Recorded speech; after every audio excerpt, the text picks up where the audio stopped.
Malawi has become the latest country to announce it will repatriate its citizens from South Africa. The announcement follows anti-immigration protests in South Africa that turned violent last weekend.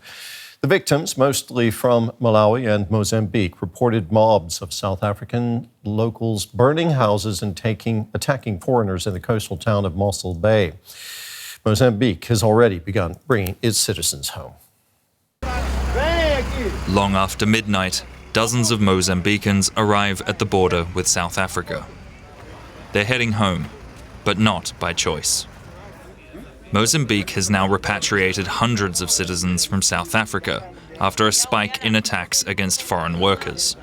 Weeks of small protests against foreign nationals exploded into violence over the weekend in the South African town of Mossel Bay. Adelmar Mambo was there. I don't know how to put it, but the locals turned against us. They say they no longer have work because of us, and they're beating us up, burning our houses, our clothes, everything. I ran for my life until I was taken in at the local stadium. Mozambique says 7 of its citizens were killed after the protests turned violent. South African police confirmed 2 deaths. Victims described mobs of locals going door to door, telling them to leave the country. They didn't care. All they wanted to know was that you weren't South African. They didn't want your name or your documents. All they needed to know was that you weren't from here. Mozambique is not alone in bringing its citizens home. Malawi and Nigeria have announced they will also begin repatriation flights. Ghana has already flown hundreds back. Behind the anti-immigration protests are a loose coalition of South African political parties and anti-immigrant vigilante groups. The South African government has largely rejected accusations of xenophobia, instead urging other African nations to address the economic crisis driving migration. Many of those forced to flee South Africa originally left home to find more work and better living conditions. Now, they are returning with little more than what they can carry. Our correspondent Dianne Hawker is following the story. Dianne, what more can you tell us about the violence in Mossel Bay? How did these protests escalate? Why did they turn so deadly? Well, the protests took place mainly on Friday evening, and they continued a little bit into the weekend. And it seems like there were members of the community who had agitated for the protest, formed a small group and then started marching through the area. There are reports that after that march, they then started knocking on doors and trying to kind of find out if there were any immigrants who stayed in that area. Police also said that there were 55 shacks, homes in that area that were also set alight in the violence, and it took a bit of time for them to get the situation to calm down. As of today, the situation has calmed down. Police say that there are 5 people who are arrested for public violence, but they are still investigating and they haven't yet arrested anyone related to the deaths or the killings of any Mozambican nationals as of now. President Cyril Ramaphosa has vowed to crack down on illegal migration. Speaking to Parliament, he also called on citizens to refrain from violence without directly mentioning the attacks. Let's listen to what he had to say.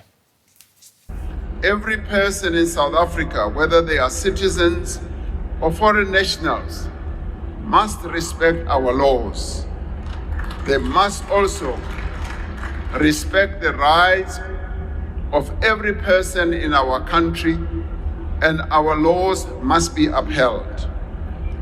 We must never give in to violence, to xenophobia, and to vigilantism.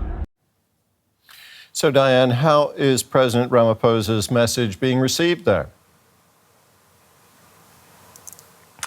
Well, I would say that President Cyril Ramaphosa is currently trying to navigate a very difficult period where there are people who are strongly sort of advocating for the government to take serious action, and they view the government as having not done enough to deal with illegal immigration. Many people on that side of the fence are not particularly pleased with his comments, saying that he's just repeating what the government has previously said and not really coming with more of an idea of what action will be taken.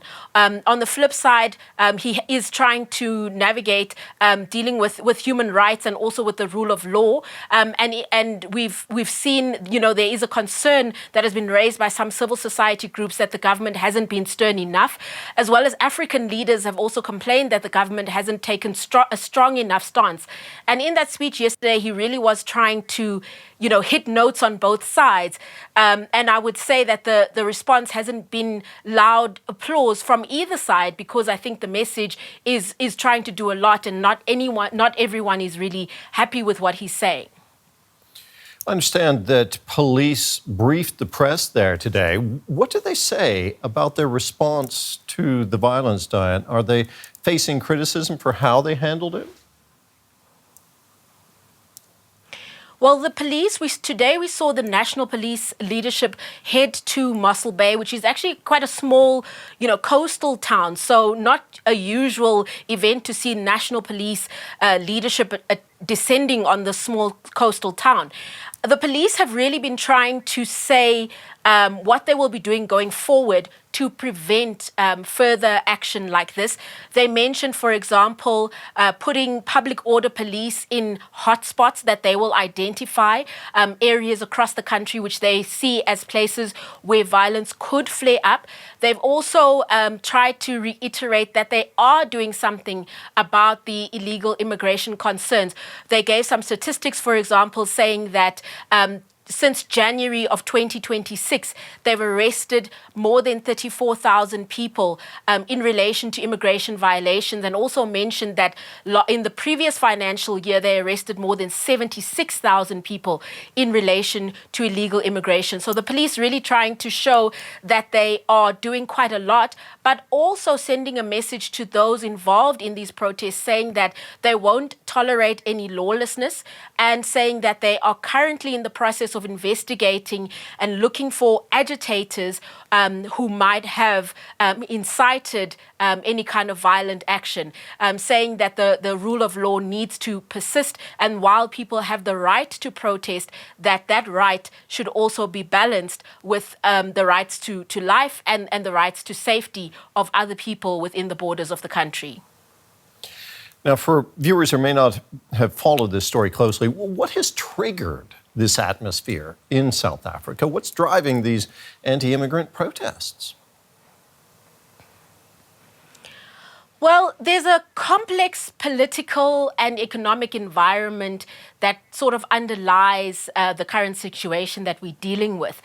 South Africa is one of the countries where we see a lot of in-migration, especially from our neighboring countries within the SADC region.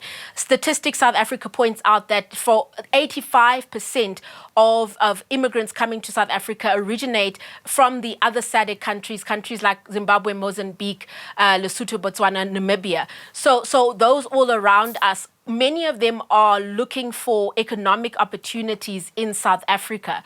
And that has created quite a lot of tension in communities. For example, a lot of restaurants in South Africa have been hiring members of the immigrant community and paying them at a lesser rate. That has created tension. There's also tension being created by the high levels of unemployment in South Africa, and the fact that there's an economic crisis as we speak. And these things have kind of churned up into this call that illegal immigrants should leave the country. Dianne, thank you very much. That was our correspondent Dianne Hawker there in Johannesburg.